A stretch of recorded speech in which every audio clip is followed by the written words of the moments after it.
Olá pessoal, tudo bem? Boa tarde.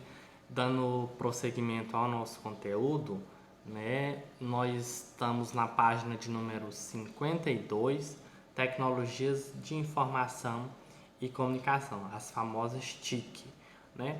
Algo muito comum hoje no nosso dia a dia é falar sobre essa revolução tecnológica que boa parte das pessoas em diversos lugares do mundo tem vivenciado, né? A gente fala muito sobre modernização, evolução tecnológica, revolução tecnológica e realmente o vocábulo faz jus à conjuntura que em curso, né, nós ainda vivemos de evolução de instrumentos, técnicas, ferramentas tecnológicas que permitiram aprimorar o desenvolvimento de diversas atividades humanas, né? A gente tem uma série de atividades que sofreram grande impacto com a revolução tecnológica e outras atividades, por exemplo, que tiveram que serem suprimidas. Então a gente tem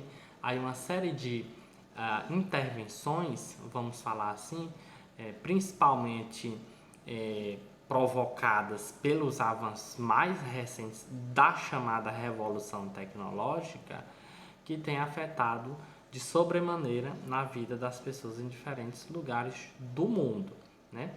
Há que se considerar, evidentemente, que pelo fato da revolução tecnológica permitir ou não permitir o acesso a esses muitos instrumentos, aparelhos, técnicas, ferramentas, mecanismos de comunicação, essa revolução ela também é uma revolução desigual. A gente vai conseguir visualizar em diferentes situações, por exemplo, que o acesso à internet ele é deficitário em alguns países, é um acesso mais proeminente em outros países. A gente vai ver que uma determinada camada da população tem mais acesso, outra camada tem menos acesso, um acesso mais difícil, mais complicado, o que evidencia, por exemplo, as desigualdades sociais, né? Que se materializam não só no espaço, mas também nas formas de comunicação, nas formas de acesso aos dispositivos de comunicação e que de certa forma colocam as pessoas em condições de desigualdade, né? A gente tem inúmeros instrumentos, satélites, microchips, computadores, a internet, né, a forma mais evidente da chamada revolução tecnológica que conecta diferentes espaços do mundo, diferentes grupos de pessoas e as pessoas estão conectadas a se falar, por exemplo, na existência da chamada aldeia global, onde as pessoas estão de certa forma próximas, né? Em função principalmente desses aparatos tecnológicos, dessa revolução tecnológica, mas fisicamente estão distantes. Então, há que se falar no encurtamento de distâncias, há que se falar numa redução das distâncias, no encolhimento do planeta, né? A gente pode ver esse conceito muito bem materializado naquela música que nós trabalhamos, Parabólica Mará, né? Onde Gilberto Gil diz que o mundo está dentro da parabólica, onde o mundo cabe em uma parabólica. Então isso evidencia como o mundo, né, em tese, teria encolhido. Então as pessoas estão mais próximas de lugares, de situações, as pessoas estão transacionando mais informações, estão trocando mais mensagens, né? Estão com a fluidez muito maior. E aí a gente pode lembrar, por exemplo, que isso pode auxiliar diversos setores da economia. Quando uma empresa, por exemplo, decide comprar ações, vender ações, fluxos de pessoas, né? A gente pode pensar aí, por exemplo, nas empresas de transporte aéreo, transporte de cargas. A gente pode pensar também nos sistemas de informação que facilitaram e muito o gerenciamento das atividades empresariais no mundo todo, né? Nós discutimos um conceito muito importante nesse sentido, que foi a logística, né? Nada mais do que a capacidade de planejar com eficiência as entregas, né?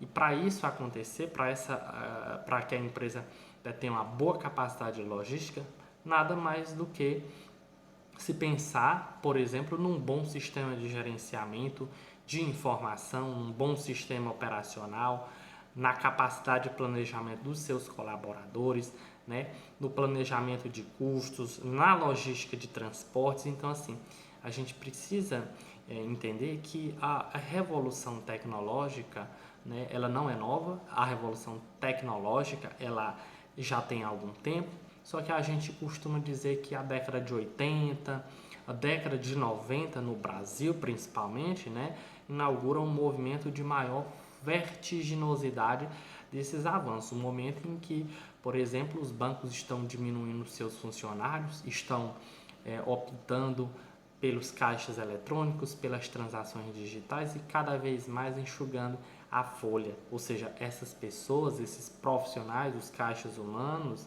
eles têm perdido espaço. A gente pode pensar, por exemplo, na mecanização agrícola. A gente pode pensar em diversos exemplos, né? Já citei um para vocês, por exemplo, do acendedor de lampião. Então, assim, esses avanços, eles vieram para ficar. Eles estão tomando espaços, estão se inserindo na lógica de vida das pessoas, das empresas, dos conglomerados, das corporações, das instituições governamentais. Então, eles estão fazendo parte do nosso cotidiano. Só que, como nós já falamos, né, esse acesso, ele nem sempre ele é igual, nem sempre é homogêneo. Se a gente for observar, lá na página de número 53, a gente vai ter um mapa de acesso à internet no mundo, né? Esse mapa ele é de 2014, evidentemente ele não representa a realidade atual, só que nos mostra um parâmetro de avaliação de acesso em diferentes lugares do mundo. Evidentemente que a gente sabe que a população que terá mais acesso é aquela população com condições econômicas melhores, aquelas pessoas que acessam a internet, por exemplo, em países desenvolvidos terão provedores mais velozes, mais eficazes, né? Há que se falar, inclusive, numa redução de custos de acesso à internet nesses países, a banda de navegação. Então, uma série de funcionalidades, né? Desde as questões estruturais, né? A própria rede de fibra ótica, os provedores de internet, os satélites, né? Até as questões relacionadas, por exemplo, à capacidade de cada pessoa em acessar a internet. Afinal de contas, a internet ela é um bem, ela é um serviço e precisa ser pago.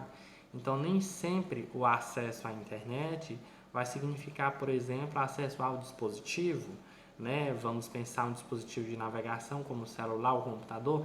Nem sempre quem acessa a internet num país pobre, ele tem um celular ou ele tem um computador.